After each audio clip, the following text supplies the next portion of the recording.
Dalam ranah pop culture, karakter Joker sudah lama menjadi sumber daya tarik dan perdebatan. Meskipun film terbaru Joker yang disutradarai oleh Todd Phillips sudah membawa karakter ini kembali ke dalam sorotan. Ada kesalahpahaman umum bahwa sang protagonis, Arthur Fleck, adalah perwujudan sejati dari Joker. All I have are negative thoughts.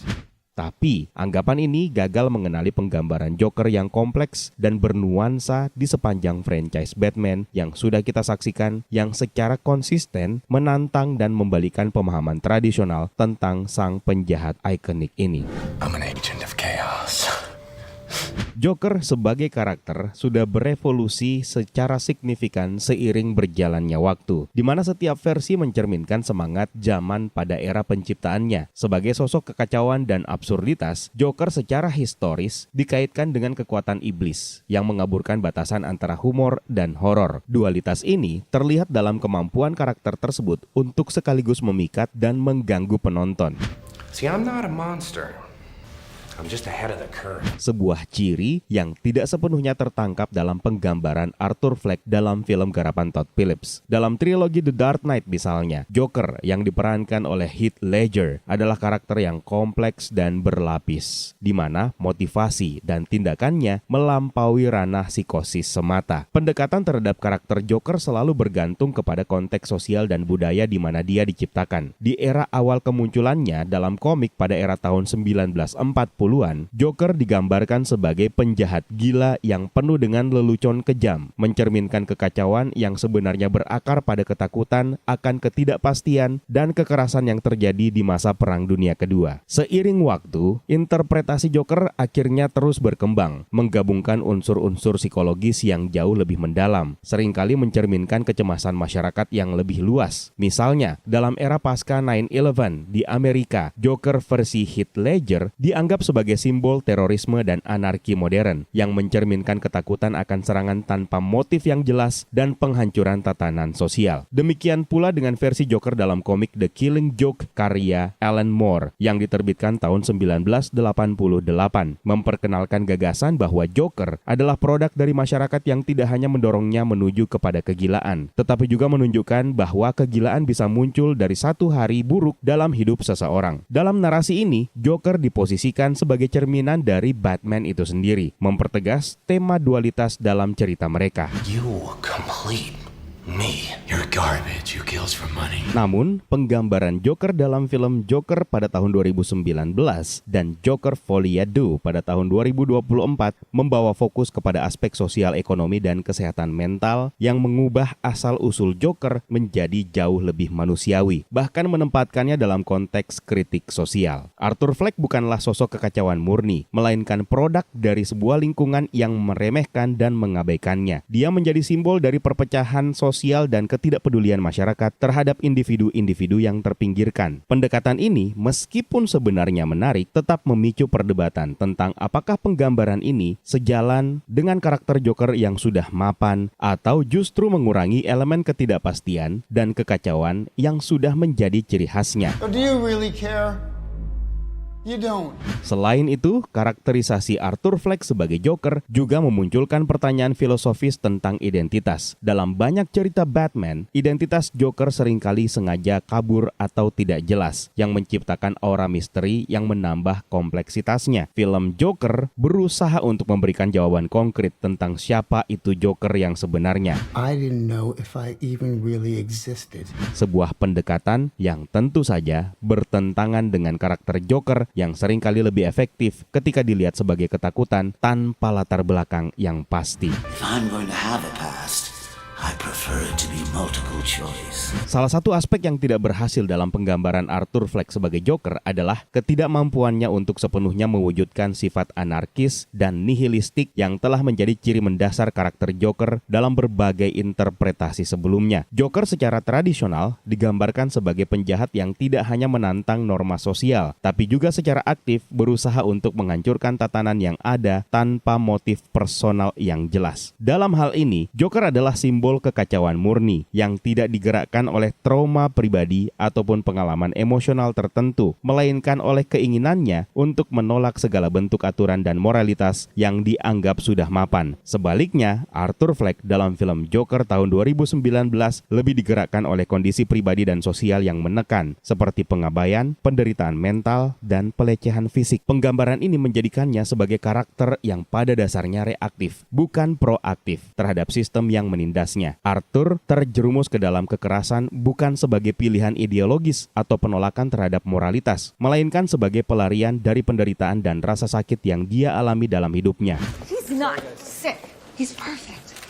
Hal ini menciptakan perbedaan mendasar dengan Joker versi komik ataupun Joker versi Heath Ledger dalam film The Dark Knight tahun 2008 yang tindakannya sepenuhnya disengaja tanpa pengaruh atau paksaan dan tekanan eksternal yang jelas. Selain itu, narasi film yang fokus pada eksplorasi penderitaan pribadi Arthur juga menimbulkan perdebatan mengenai apakah penggambaran ini terlalu menempatkan Joker dalam bingkai simpati. Dalam studi karakter Joker sebelumnya, sifat yang tidak terduga dan tidak dapat dipahami menjadikannya sebagai antagonis yang mengancam karena dia tidak memiliki alasan rasional yang dapat dipahami oleh penonton. Ketika Arthur diberikan latar belakang yang begitu rinci dan berfokus pada trauma masa kecil serta kesehatan mentalnya, film ini malah beresiko memanusiakan Joker dengan cara yang membuat penonton berempati kepada dirinya, bukan merasa terancam oleh kehadirannya. You were the only one at work who never made fun of me.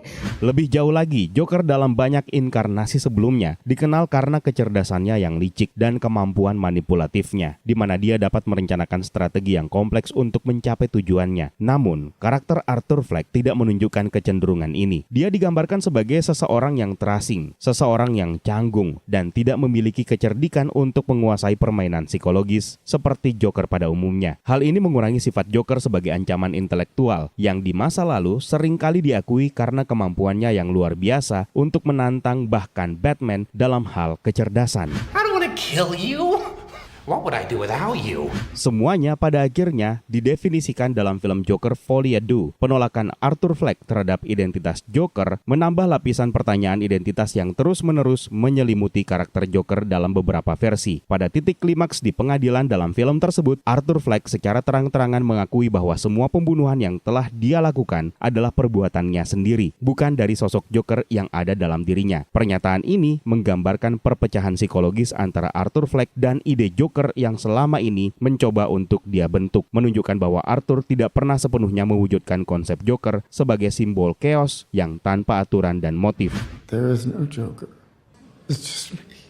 Sebaliknya, dia tetap terperangkap dalam batasan identitas pribadinya. Penolakan ini menarik untuk dianalisis karena secara ideologi bertentangan dengan karakterisasi Joker sebagai entitas yang tidak dapat ditentukan secara pasti. Dalam banyak interpretasi, Joker digambarkan sebagai figur yang menolak gagasan tentang identitas tetap, seorang agent of chaos yang menolak untuk diikat oleh norma-norma sosial atau bahkan identitas pribadi yang stabil. Arthur di sisi lain justru mengakui bahwa dirinya bukan Joker, melainkan individu yang secara sadar bertanggung jawab atas tindakan kekerasan yang dia lakukan. It isn't you. It isn't me.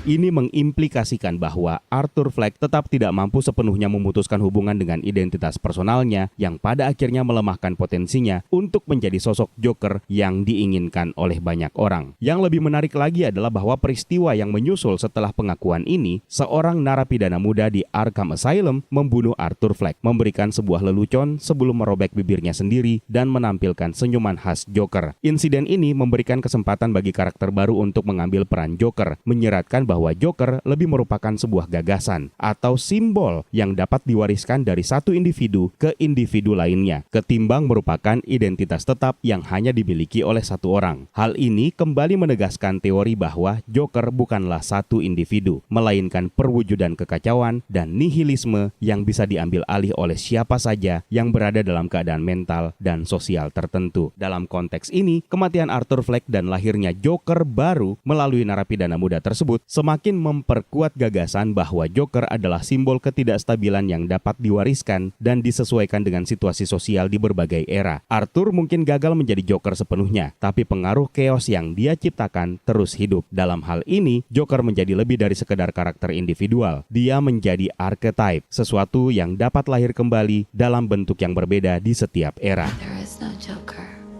That's what you said, isn't it? Pengakhiran dari Joker Folie à Deux ini juga dapat dibaca sebagai kritik terhadap gagasan keunikan karakter Joker yang menyoroti bagaimana sifat ikoniknya tidak sepenuhnya terikat pada satu individu. Dalam banyak inkarnasi, Joker tidak pernah memiliki latar belakang yang jelas, dan dengan memindahkan identitas tersebut kepada narapidana muda, film ini akhirnya mempertahankan ambiguitas esensial yang melekat pada karakter Joker. Penonton tidak pernah tahu siapa Joker yang sebenarnya, dan ini menggarisbawahi bahwa Joker lebih merupakan sebuah konsep kekacauan daripada persona yang tetap. Eksplorasi ini menegaskan bahwa narasi film Joker tidak dapat dipahami sepenuhnya tanpa memperhitungkan elemen dualitas dan transisi identitas. Dengan Arthur Fleck yang menolak identitas Joker di akhir film dan munculnya sosok baru yang mengambil peran tersebut, kita melihat bagaimana identitas Joker terus berkembang dan berubah, yang melampaui individu-individu tertentu dan lebih merupakan simbol yang mencerminkan dinamika sosial dan kekacauan yang lebih luas. Is it just me, or is it getting crazier out there? People are upset. Karena itu, sejak dari film pertama, argumen bahwa Arthur Fleck adalah Joker sejati sudah perlu dipertimbangkan lebih jauh, terutama dalam konteks sejarah panjang karakter tersebut. Arthur Fleck mungkin memang merupakan salah satu interpretasi Joker, namun dia hanyalah bagian dari evolusi karakter yang lebih besar, dengan tiap versi membawa perspektif baru yang berkontribusi pada mitos Joker. Dalam hal ini, Joker lebih daripada sekedar individu. Dia adalah simbol ketidakstabilan dan berfungsi sebagai cerminan dari ketakutan dan kecemasan masyarakat di berbagai era di mana Joker diciptakan. Sebagai penutup, penggambaran Joker akan tetap terus berubah seiring dengan perkembangan budaya dan ketakutan baru yang muncul di masyarakat. Di satu sisi, Joker adalah sosok tanpa masa lalu yang tetap menjadi misteri. Di sisi lain, dia adalah personifikasi kekacauan yang mengundang kita untuk mempertanyakan ketertiban dunia kita. Interpretasi dari Arthur Fleck hanyalah satu dari banyak wajah yang akan terus menggambarkan Joker dalam berbagai medium di masa depan. Sebagai kesimpulan, penting untuk mempertimbangkan bagaimana penilaian terhadap film Joker Folie à Deux seringkali didasarkan pada perbandingan yang kurang tepat dengan film Joker pada tahun 2019, serta dengan penggambaran klasik karakter Joker dalam komik. Bagi mereka yang mengkritik Joker Folie à Deux hanya karena karakter Joker di dalamnya tidak sesuai dengan ekspektasi atau tidak konsisten dengan interpretasi komiknya, serta menganggap bahwa film pertama lebih baik dan lebih sesuai sebagai Joker, pendekatan ini menunjukkan ketidakmampuan untuk menangkap esensi sebenarnya dari karakter Arthur Fleck sejak awal. Kritik yang didasarkan pada kesalahpahaman seperti itu cenderung tidak produktif, karena sejak film Joker pertama, Arthur Fleck jelas digambarkan bukan sebagai Joker dalam pengertian tradisional. Oleh karena itu, penolakan terhadap Joker Folie à Deux dengan alasan tersebut bisa dianggap sebagai bentuk evaluasi yang tidak substansial. Tapi perlu diakui bahwa terdapat alasan yang jauh lebih masuk akal untuk menilai kelemahan Joker Folie à Deux, seperti kegagalan Todd Phillips dalam mengintegrasikan elemen musikal ke dalam keseluruhan narasi film, penggabungan genre musikal ke dalam elemen psikologis dan drama yang mendefinisikan film pertama terbukti sulit untuk diseimbangkan secara organik, sehingga mempengaruhi alur dan tonalitas film ini secara keseluruhan. Analisis ini menawarkan landasan yang lebih kuat dalam mengkritik film daripada sekedar mengacu kepada perbandingan dengan penggambaran Joker yang tidak relevan dengan visi sinematik Arthur Fleck yang bertolak belakang dengan ekspektasi. Terima kasih atas waktu kalian yang sudah meluangkan waktu untuk menonton video ini. Terima kasih juga atas membershipnya, terima kasih atas super thanks-nya, terima kasih atas sawirianya. It's time for me to sign out. My name is Eka. Stay safe and until next time.